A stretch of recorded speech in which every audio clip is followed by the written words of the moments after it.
کہ ہمارے دارالعلوم کے گرامی میرے بہت ہی محسن اور مشفق بھائی، جن کے ساتھ میرا 75 سال کا ساتھ رہا ہے، آج وہ اللہ تبارک و تعالیٰ نے ان کے وقت موعود پر انہیں اپنے پاس بلا لیا۔ اس صدمے کے اظہار کے لیے میرے پاس کوئی ذخیرہ نہیں ہے۔ ہم سب کے لیے ایک بہت بڑا صدمہ ہے، ایک عظیم سایہ ہمارے سر سے اٹھا ہے۔ آپ حضرات جانتے ہیں کہ تقریباً 2 سال سے حضرت صاحب فراج تھے، لیکن اسی دوران الحمدللہ وہ باتیں بھی کرتے تھے اور مجموعی اعتبار سے کمزوری کے سوا کوئی بڑا مرض نہیں تھا۔ اگر بیچ میں کچھ امراض پیش آئے، ایسی حالتیں بھی ہوئیں جن میں مایوسی کے قریب پہنچ گئے، لیکن اللہ تبارک و تعالیٰ نے اپنے فضل و کرم سے انہیں دوبارہ صحت عطا فرمائی، اور ہم اللہ تعالیٰ کے فضل و کرم کے بھروسے پر ان کی عیادت بھی کرتے رہے، ان سے باتیں بھی ہوتی رہیں، اور اب کچھ عرصے سے ان کی جو رپورٹیں ہیں وہ بھی بہت اچھی آ رہی تھیں۔ ابھی کچھ عرصے پہلے تک ان کے گردے کی تکلیف بڑھ گئی تھی، کریٹینن 5 تک پہنچ گیا تھا، جس پر بعض اوقات ڈائلیسس کرانے کی تاکید کی جاتی ہے، لیکن الحمدللہ آخری رپورٹ جو اب آئی وہ 100% نارمل تھی، اور 1.3 ان کی کریٹینن کی رپورٹ آئی، اور بھی رپورٹیں سب اچھی آ رہی تھیں۔ اور آج انہوں نے باتیں بھی کی، اور مغرب کے بعد پانی بھی مانگا، پانی بھی پیا، اور تمام حالات تقریباً نارمل جیسے تھے۔ صرف اتنی بات ہے کہ کمزوری بے انتہا تھی، جس کی وجہ سے غذا ان کو ناک سے دی جا رہی تھی۔ لیکن اچانک میں عشاء کی نماز کی اذان کے بعد نماز کی تیاری کر رہا تھا کہ اتنے میں مجھے وہاں جو ان کے پاس ان کی تیمارداری کے لیے ماشاءاللہ دن رات اپنے ساتھی لگے ہوئے تھے، ان کی طرف سے پیغام آیا کہ طبیعت بگڑ رہی ہے۔ جا کر میں نے دیکھا تو ان کے سانس کی رفتار، جسے سیچوریشن کہتے ہیں، وہ بہت گر گئی تھی۔ آکسیجن لگائی گئی، پوری آکسیجن لگائی گئی، لیکن وہ کسی طرح قابو میں نہیں آ رہی تھی، اور غالب گمان یہ ہے کہ صرف 1 منٹ کا فرق تھا کہ 1 منٹ کے اندر سانس کی رفتار 0 تک پہنچ گئی،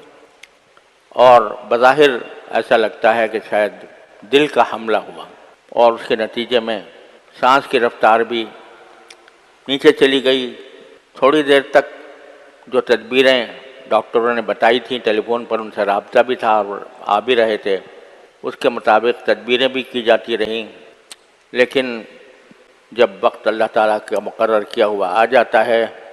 تو کوئی تدبیر انسان کی کام نہیں کرتی۔ ایسا لگا کہ وہ ہم نے جو محسوس کیا کہ جو علامتیں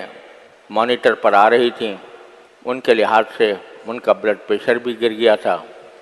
اور سیچوریشن بھی گر کر 0 تک پہنچ گئی تھی۔ لیکن یہ امید بھی تھی، اللہ تعالیٰ سے آس بھی لگائی ہوئی تھی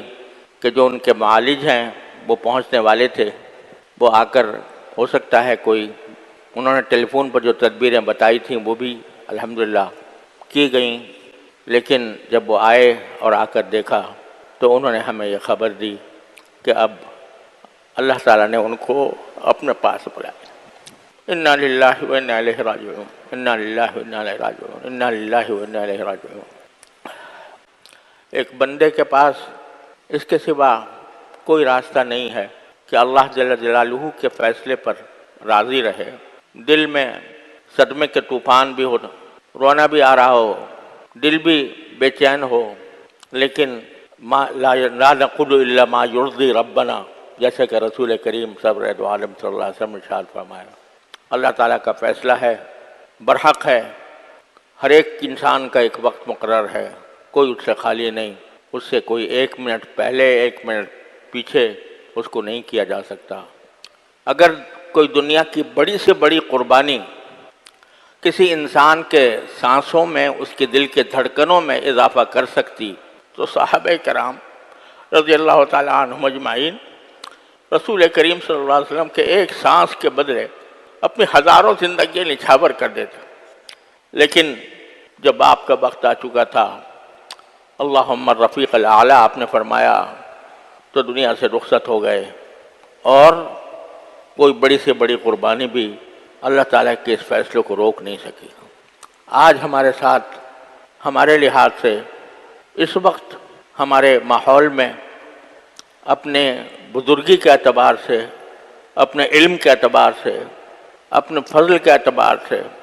اپنے کارناموں کے اعتبار سے، اپنی خدمات کے اعتبار سے اس وقت ان سے بڑی شخصیت مجھے کوئی اور نظر نہیں آتی۔ لیکن ہر بڑی شخصیت ایک وقت اس کو جانا ہوتا ہے۔ اللہ تعالیٰ نے الحمدللہ ان کو اس حالت میں اپنے پاس بلایا کہ ان کی الحمدللہ ان کے فیوز، ان کے شاگرد، ان کے علوم، ان کی کتابیں، ان کی تصانیف، ان کے فتاویٰ الحمدللہ ساری دنیا میں فیض پھیلا رہے ہیں۔ اس لیے جو ہرگز نمی داں کہ دل زندہ شد بعشق، جس کو دل عشق سے، عشق الہی سے معمور ہو، وہ مرتا نہیں ہے۔ اللہ تبارک و تعالیٰ اس کے فیوز کو باقی اور قائم و دائم رکھتے ہیں۔ ہم سب کے لیے اس وقت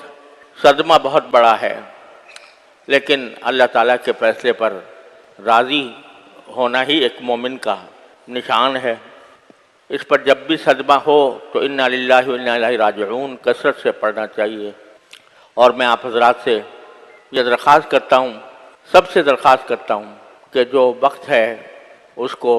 زیادہ سے زیادہ ان کے ایصال ثواب کے لیے خرچ کریں۔ قرآن کریم کی تلاوت کر کے، نفلیں پڑھ کر، ذکر کر کے، تسبیحات کر کے، جس طرح بھی ہو ان کی روح پرفتوح کو ثواب پہنچانے کی کوشش کریں۔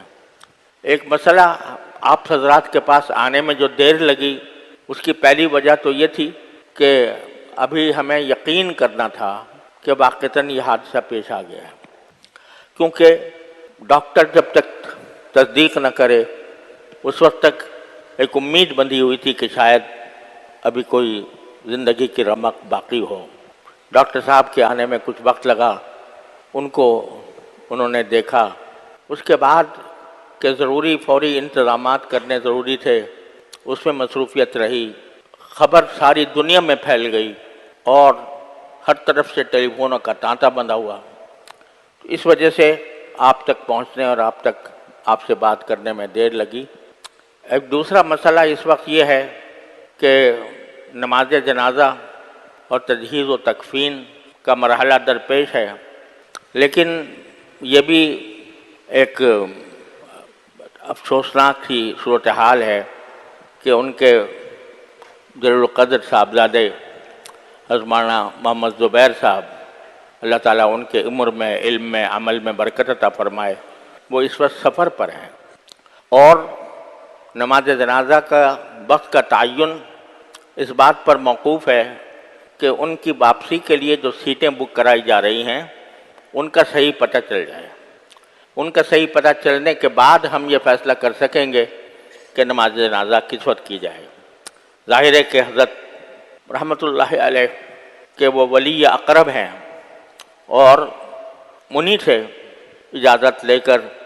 اور انہی کے مشورے پر ہمیں عمل کرنا ہے۔ اس لیے ابھی اس کا انتظار ہے کہ ان کی کون سے پربات سے ان کی سیٹ ہوتی ہے۔ جب وہ صورتحال واضح ہو جائے گی تو انشاءاللہ ہم اعلان کریں گے کہ نماز جنازہ کب ہوگی، اور